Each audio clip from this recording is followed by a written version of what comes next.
Empires do not begin or end on a certain date, but they do end, and the West has not yet come to terms with its fading supremacy. At the end of every empire, under the guise of renewal, tribes, armies, and organizations appear and devour the heritage of the former superpower, often from within.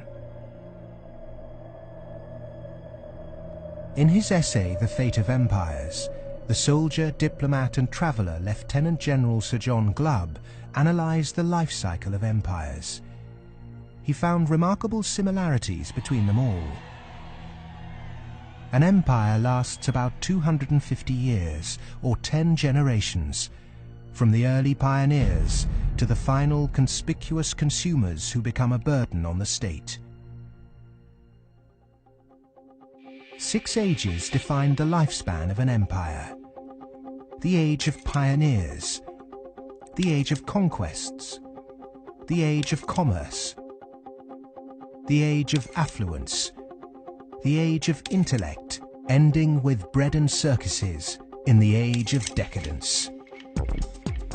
There are common features to every age of decadence. An undisciplined, overextended military, the conspicuous display of wealth, a massive disparity between rich and poor, a desire to live off a bloated state, and an obsession with sex.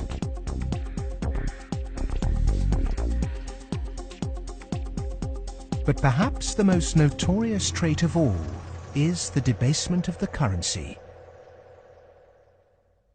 The United States and Great Britain both began on a gold or silver standard, long since abandoned. Rome was no different.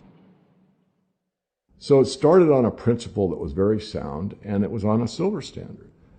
But as it corrupted further and further and further, the Roman denarius got to the point where it was basically a copper coin, and they learned how to plate, and it was washed in silver, and in circulation the plating came off.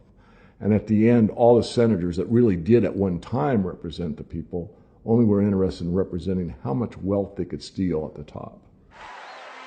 Great empire wealth always dazzles, but beneath the surface, the unbridled desire for money, power, and material possessions means that duty and public service are replaced by leaders and citizens who scramble for the spoils. Historically, all the signs of the demise of empire are beginning to develop. Some are more trenchant than others.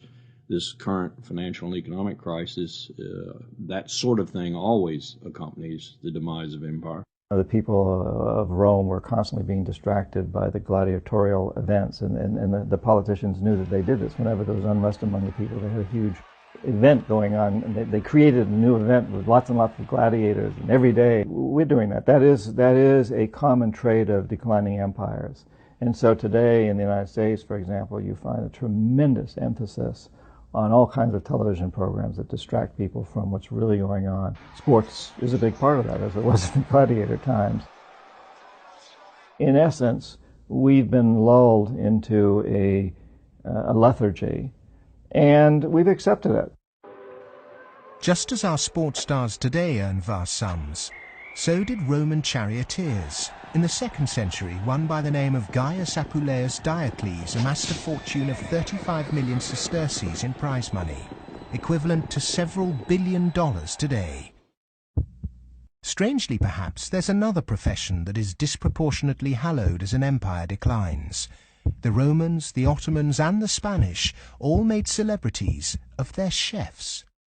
And this again is typifying the end of an empire, where things were so great, we have this last oomph of momentum that we used to be great, and we felt great, and we don't feel it anymore.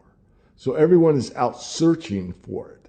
Well, maybe it's in the best food, or the best clothes, or the best music, or the best movies, or a reality TV show, or another magazine. But you can never get enough of what you don't need. What you need is a strong moral conviction that is pervasive throughout the society, and integrity reigns. There's a vast apathy. There's a vast amoralism even a political nature to it. That is to say, there are vast numbers of people who don't give a damn. And so there's this natural, I suppose, entropy. Any living organism, which an empire is, of course, over time dies. Question is, how does it die? Does it die in a violent cascade of events, or does it die over a long period of time? The baby boomer generation were born into this age of decadence. Perhaps unwittingly, they've broken the unspoken intergenerational contract.